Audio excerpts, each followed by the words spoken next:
ಮನೆ ಛಾವಣಿ ಕುಸಿದು ಅವಶೇಷಗಳ ಅಡಿ ಸಿಲುಕಿದ್ದ ಮೂವರ ರಕ್ಷಣೆ ಮಾಡಲಾಗಿದೆ. ಲಕ್ಷ್ಮೇಶ್ವರ ಪಟ್ಟಣದ ಹತ್ತಿಕಾಳ ಬಡಾವಣೆಯಲ್ಲಿ ನಡೆದ ಘಟನೆಯಾಗಿದ್ದು, ಗಾಯಾಳುಗಳು ಸ್ಥಳೀಯ ಆಸ್ಪತ್ರೆಯಲ್ಲಿ ಚಿಕಿತ್ಸೆ ಪಡೆಯುತ್ತಿದ್ದಾರೆ. ನಿರಂತರ ಮಳೆಯಿಂದ ಶಿಥಿಲವಾಗಿದ್ದ ಛಾವಣಿ ಮನೆಯಲ್ಲಿ ಮಲಗಿದ್ದ 4ರ ಮೇಲೆ ಏಕಾಏಕಿ ಛಾವಣಿ ಕುಸಿತ ಕಂಡಿದೆ.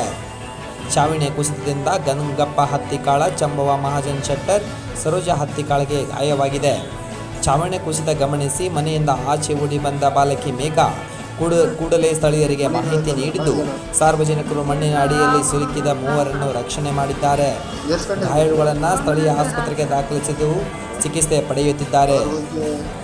ಚಂಬವ್ವ ಮಹಾಜನ್ ಶೆಟ್ಟರ್ ಬೆನ್ನಿಗೆ ಬಲವಾದ ಪೆಟ್ಟು ಬಿದ್ದಿದ್ದರಿಂದ ಹೆಚ್ಚಿನ ಚಿಕಿತ್ಸೆಗಾಗಿ ಜಿಲ್ಲಾ ಆಸ್ಪತ್ರೆಗೆ ರವಾನಿಸಲಾಗಿದೆ. ಸರ್ಕಾರಿ ಆಸ್ಪತ್ರೆಗೆ ಭೇಟಿ ನೀಡಿದ ತಹಸೀಲ್ದಾರ್ ವಾಸುದೇವ್ ಸ್ವಾಮಿ ಗಾಯಗೊಂಡರ ಯೋಗಕ್ಷೇಮ ವಿಚಾರಿಸಿ ಪರಿಹಾರದ ಭರವಸೆ ನೀಡಿದ್ದಾರೆ.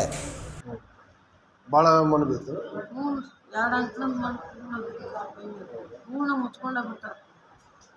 ರಾತ್ರಿ ಮಧ್ಯರಾತ್ರಿ ಅಂದ್ರೆ ಒಂದು ಗಂಟೆ ಒಂದಾಯ್ತು.